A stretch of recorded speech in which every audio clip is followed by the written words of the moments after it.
Hello everybody, सबैमा नमस्कार। आज म यहाँहरूलाई यस्तो म्याजिकली एउटा घरेलु रिमिट बताउन गइरहेको छु। धेरैजनाले रिक्वेस्ट गर्नुभयो। समय व्यस्तताको बावजुद आज तपाईहरुलाई म आफैले यहाँनिर प्र्याक्टिकल गरेर देखाउन गइरहेको छु। सबैलाई सुन्दर हुनको लागि, अनुहारमा आउने यो चाया, पोतो, पिम्पल जस्ता समस्याहरूबाट मुक्त हुनको लागि सबैलाई मन छ। तर अहिलेको यो खानपान, आहार विहारले गर्दाखेरि महिला तथा पुरुष सबैको अनुहारमा समस्या आइरहेको छ। त्यसैले गर्दाखेरि यहाँहरूले धेरैले सोध्नुभयो घरेलु रिमिट चाहिँ कस्तो चाहिँ हुन्छ त बताइदिनु न भनेर भन्नुभयो। यति राम्रो रिमिट छ, तपाईहरुले यसलाई चाहिँ इम्प्लिमेन्ट गर्न सक्नुभयो भने धेरै नै राम्रो हुन्छ। यहाँहरुको अनुहार एकदम चम्किलो, हँसिलो, रसिलो र यहाँहरुको 40 नकर्दै विभिन्न किसिमको चाहिँ रिङ्कल आउने, यो फेसमा आउने समस्याहरूबाट पनि मुक्त हुन्छ। अब यसको लागि म सरर बताइहाल्छु, भिडियो लामो हुन सक्छ।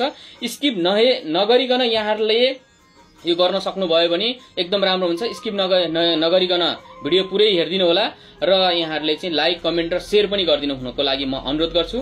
विशेष गरेर पहिलो नम्बरमा यो चारकोल फेस वाशले फेस धुनी गर्छु म चाहिँ, र यहाँहरुले पनि नेचुरल बेसको फेस वाशहरुले फेस धुनी, त्यसपछि क्लिन्जिङ गर्ने। अब यो एकदम सेन्सिटिभ स्किन छ भने र पिम्पल आएको छ भने तुलसी एन्ड क्लभले क्लिन्जिङ गर्ने।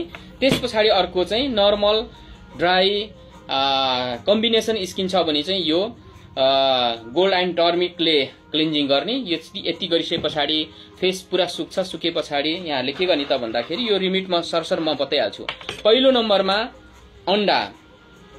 अन्डालाई यसरी फोल्ने, त्यसपछि यहाँनिर राख्ने। यो मैले राखेँ। त्यसपछि चिनी 1 चमच चिनी यो मिलाएर राख्ने। म सबै राखिसकेपछि म फिट्छु है। त्यसपछि फिटकिरी स्किनको लागि एकदमै राम्रो हुन्छ। फिटकिरी पनि मैले यहाँनिर धुलो पहिल्यै बनाएर राखिसकेको छु। यो 1 चमच फिटकिरी लगाउने। त्यसपछि कफी, एकदम अर्ग्यानिक कफी है। बजारमा पाउने कफीहरू भन्दा अलि अझ बेटर हुनको लागि, बेसको लागि चाहिँ यो अर्ग्यानिक कफीलाई यो अलि मैले बढी बनाएको छु। 1 चमच लगाए पुग्छ। त्यसपछि नेचुरल अर्ग्यानिक बेसार, यो भन्यो भने सबैले बुझ्छ। अर्ग्यानिक बेसार थोरै मिलाउने, 1 चम्चा चाहिँदैन, यो चाहिँ मैले थोरै मात्र मिसाएको छु, यति। त्यसपछि यो लगाउनको लागि ब्रस रेडी गरेको हो। त्यसपछि मजाले फिट्ने, हेर्नुस् है।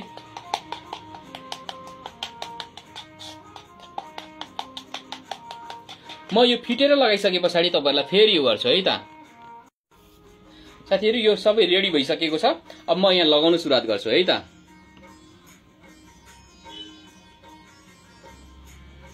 यो खास गरी यो यसरी माथितिर फर्काएर लगाउने।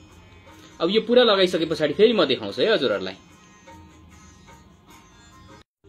साथीहरु, अनुहारलाई चम्काउन कहाँ सजिलो छ रे। मैले यो लगाइसकेँ। अब त्यसपछि यसलाई यसरी टाँस्ने है। साथीहरु, अब यसरी चाहिँ तपाईको यसलाई ड्याप ड्याप गर्ने। यसलाई 2 लेयर 3 लेयर सम्म लगाउने। त्यसपछि कम्तीको पनि 30-35 मिनेट चाहिँ सुकाउने है। साथीहरु, मैले यो 1 लेयर लगाएर फेरि यो अर्को टिस्यु टाँस्दै छु। यहाँले 2 लेयर या 3 लेयर सम्म गर्नुभयो भने एकदमै राम्रो हुन्छ। त्यसपछि पुरा सुक्छ, आधी घण्टा जस्तो राख्नुस्। यो बेलुकाको समयमा गर्नुभयो भने धेरै राम्रो हुन्छ है। यो गरिसकेपछि हिडुलहरु नगर्ने, नबोल्ने, नहाँस्ने, आधी घण्टा जस्तो राख्ने। अनि त्यसपछि एकदमै यसलाई एकदम सुरक्षित साथ बिस्तार निकाल्दिने। यसो गर्नुस्। यहाँहरुको अनुहार अहिले म हाँस्न मिलिरहेको छैन, एकदमै यहाँहरुले सोचे भन्दा एकदम राम्रो। यहाँहरुको चाहिँ